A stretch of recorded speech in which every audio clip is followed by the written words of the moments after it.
Boa noite e bem-vindo ao Vexa.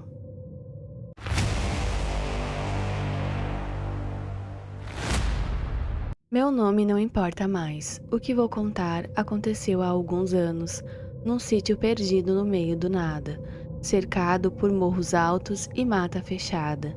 A névoa descia toda manhã como um véu grosso, engolindo tudo onde a vista alcançava.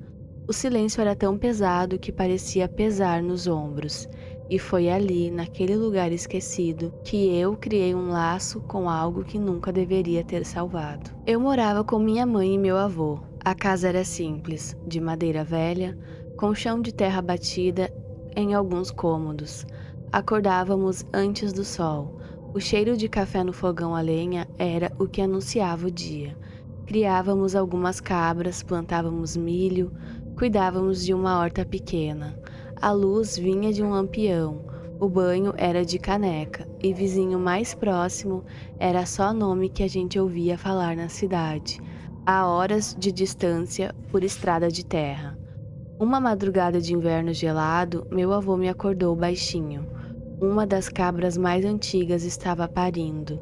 Saímos no escuro, o lampião mal furando a noite. Nasceram 3 filhotes. 2 saíram forte, já de pé, procurando pela mãe. O terceiro não, era menor, frágil, com uma pelagem de um vermelho profundo, quase sangue seco. As patas da frente não funcionavam direito. Uma delas virava para dentro, torta desde o nascimento. Ele só arrastava o focinho no chão, tentando se levantar e caindo de novo. Minha mãe chegou logo depois. Olhou os 2 saudáveis, depois o pequeno. Trocaram um olhar com meu avô. Aquele olhar de gente da roça que já sabe o fim antes de começar. Ela disse que não valia a pena, que era sofrimento garantido para o bicho e trabalho perdido para a gente. Fazia sentido, sempre fizeram isso, deixavam a natureza decidir. Mas quando o filhote virou a cabeça para mim, com aqueles olhos grandes e úmidos, algo quebrou dentro de mim. Eu me abaixei, passei a mão na cabeça quente dele. Eu cuido, falei. Minha mãe começou a reclamar, mas parou no meio. Só balançou a cabeça como quem diz que o tempo ia me ensinar. Peguei um saco velho de estopa, embrulhei o bichinho como se fosse um bebê e levei para dentro de casa. Fiz uma caixinha perto do fogão a lenha, onde o calor ficava o dia todo. Minha mãe fingiu que não via. Meu avô não disse nada, só continuou limpando a mãe no curral. Eu não dei nome de gente, só pensei nele como vermelho, mas com o tempo virou apenas meu cabrito. Nos primeiros dias, achei que ela tinha razão. Ele mal se mexia, mal mamava. Eu acordava de 3 em 3 horas, esquentava o leite de cabra numa mamadeira velha e dava na boca dele de gota a gota. Dormia pouco, com frio, mas não desistia. Minha mãe me observava de longe, sem me ajudar nem impedir. Esperava eu cansar, mas ele não cansou. Depois de uns 10 dias, começou a tentar ficar de pé. Caía, escorregava na palha, mas tentava de novo. Eu segurava o corpinho dele, ajudava a firmar as patas boas. Havia uma teimosia nele igual à minha.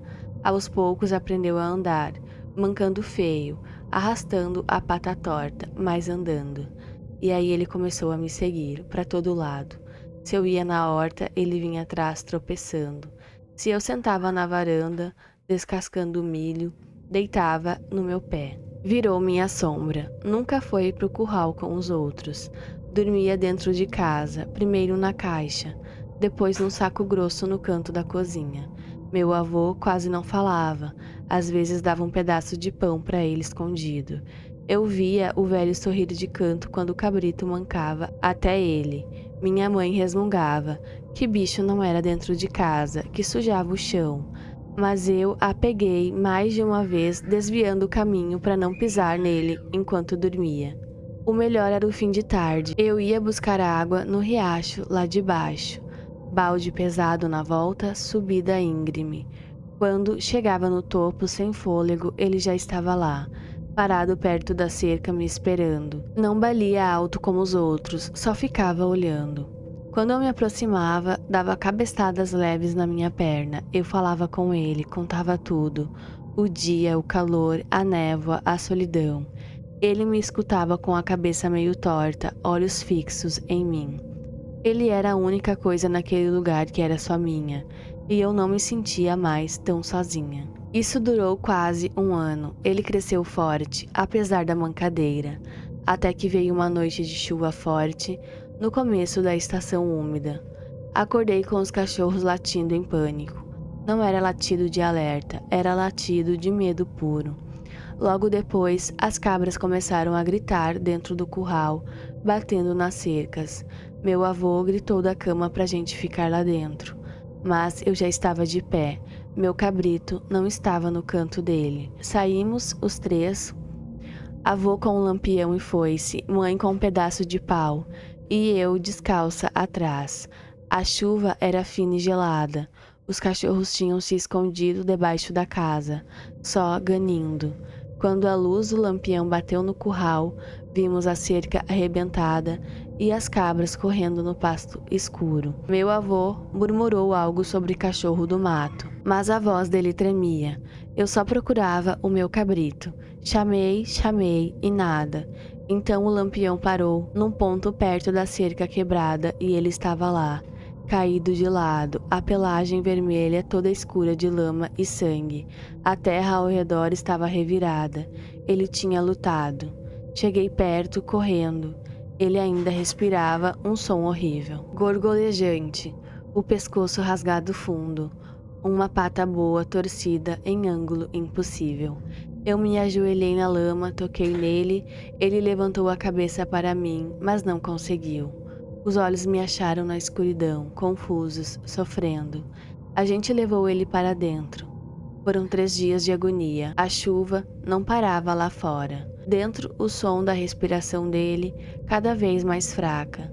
Limpamos os ferimentos como dava, fizemos curativo com ervas, mas o sangue não parava. Ele não comia, não bebia.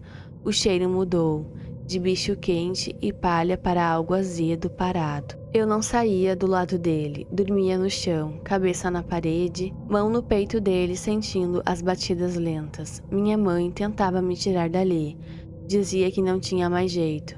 Meu avô passava, punha a mão no meu ombro calado. Na terceira noite, a chuva parou. O silêncio foi total e a respiração dele foi ficando mais rasa. Coloquei a mão no pescoço quente, ele soltou um suspiro longo, como se entregasse tudo, e não veio o próximo. Eu fiquei ali esperando o peito subir de novo. Não subiu. Não chorei, só senti um vazio enorme se abrir dentro de mim.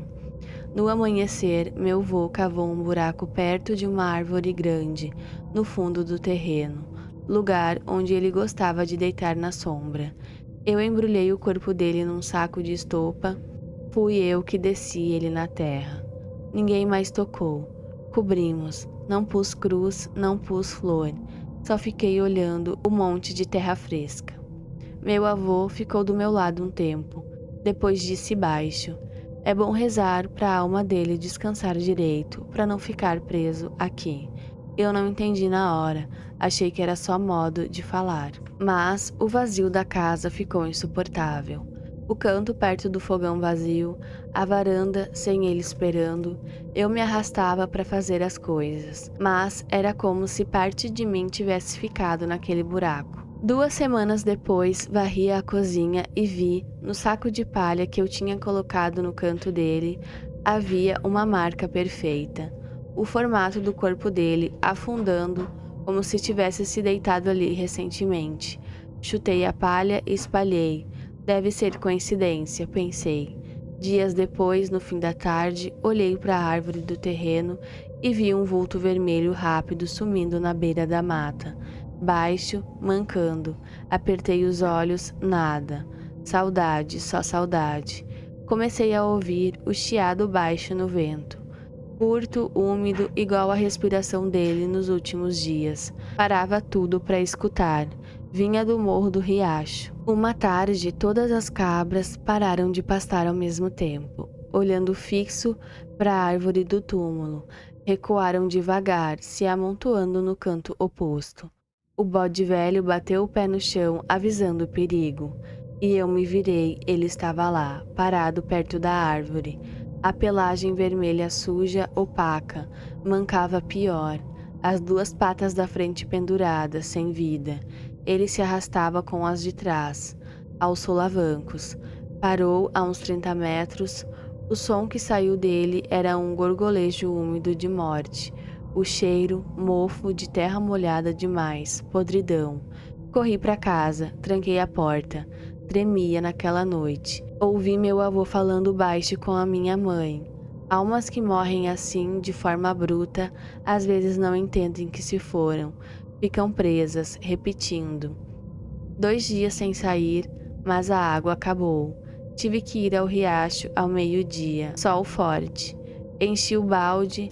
Quando levantei os olhos, ele estava do outro lado da água, entre o capim alto. Parecia perfeito, pelagem brilhando vermelho, de pé nas 4 patas, sem mancar, me olhando. O medo sumiu. Só ficou a saudade. Soltei o balde, entrei na água gelada, saí do outro lado encharcada. Me ajoelhei, abracei ele com tudo que tinha, rosto enterrado no pescoço. Estava frio, frio de pedra, o cheiro era de terra remexida, mofo, decomposição. O corpo cedeu como um saco úmido, ele soltou o gorgolejo oco da morte contra meu peito. Levantei a cabeça devagar, onde deveriam estar os olhos, só cavidades fundas, escuras. A pelagem vermelha de perto era lodo, folhas podres. Não era ele. Era algo que sobrou da dor dele, que subiu do túmulo para me encontrar. Desde então, nunca mais voltei ao riacho sozinha. Nunca mais olhei para aquele canto da cozinha sem sentir o vazio. E nas noites de névoa grossa, ainda escuto, lá longe, um chiado curto no vento, como uma respiração que não terminou.